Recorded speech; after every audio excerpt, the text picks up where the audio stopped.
¿Les ha pasado? Contratan la fibra óptica más veloz, el técnico mide y dice que la señal llega perfecta, pero la conexión es un desastre.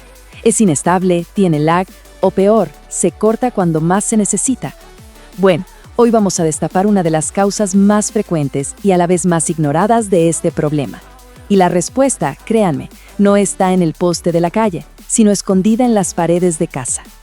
Para resolver este caso, aquí tenemos la hoja de ruta. Vamos a empezar con el misterio del Internet que no funciona como debería. Luego, derribamos un mito bastante común. De ahí, le ponemos cara al enemigo invisible, el ruido. Vemos el daño que puede causar, aprendemos cómo medirlo con precisión y, claro, al final, damos con la solución. Muy bien, entremos en materia. El escenario es un clásico. Se paga por un servicio de fibra óptica que debería volar, pero la experiencia diaria es frustrante. La conexión es intermitente y nadie parece saber por qué. Esta es la gran pregunta, ¿no? Si la empresa de Internet nos asegura que su señal llega impecable hasta la casa, ¿dónde? ¿Dónde está el problema? La respuesta, como vamos a ver, es bastante inesperada. Y es que muchas veces la falla no está en el servicio que nos venden. El problema está en algo que casi siempre pasamos por alto: la instalación eléctrica de nuestro propio hogar. Y más específicamente en algo llamado puesta a tierra. Ahora pasemos a un punto que es clave, porque hay una idea muy, pero muy extendida, incluso entre algunos profesionales, que nos lleva a un diagnóstico completamente equivocado y hace que el problema siga y siga.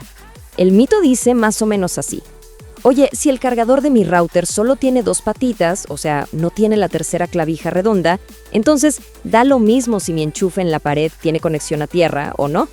Suena lógico, ¿verdad?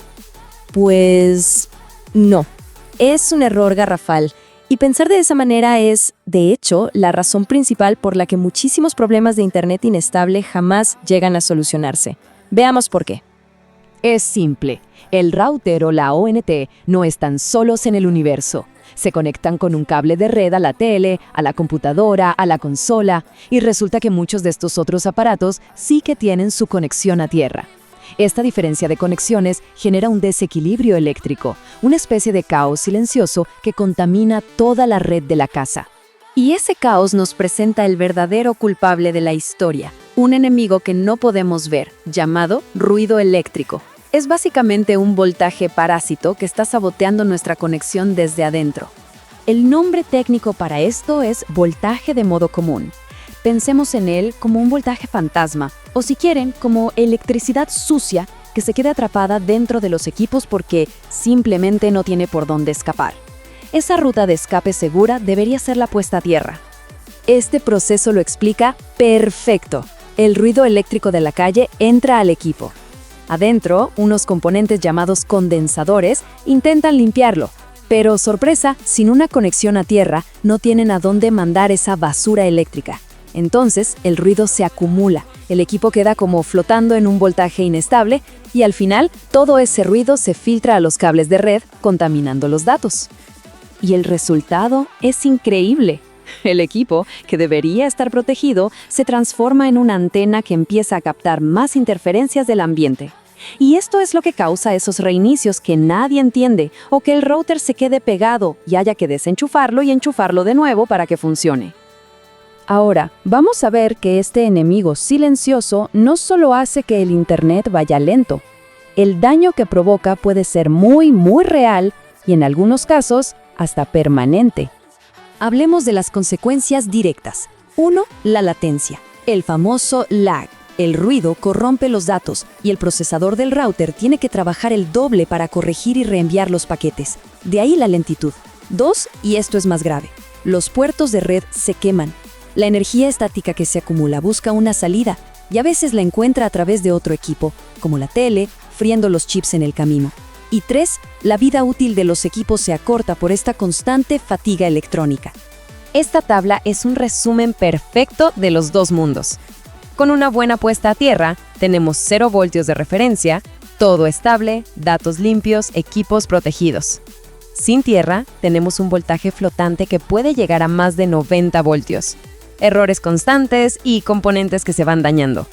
Es, como dice ahí, una falla silenciosa, pero muy, muy destructiva. Pero bueno, ¿cómo podemos estar seguros de que este es el problema en un caso particular? Esto no es solo teoría. Este fenómeno se puede medir de forma súper objetiva. Veamos cómo un técnico puede diagnosticarlo en terreno.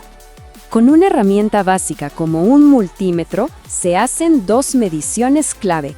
La primera, entre la fase y la tierra del enchufe, que debería marcar unos 220 volts. Si marca 0, bueno, ahí está la prueba irrefutable, no hay conexión a tierra.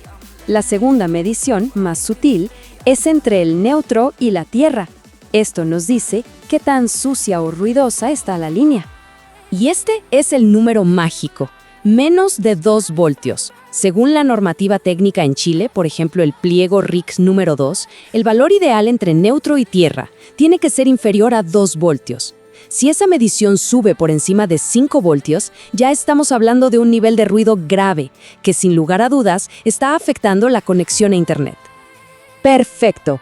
Ya entendimos el problema, sabemos por qué ocurre y hasta cómo medirlo.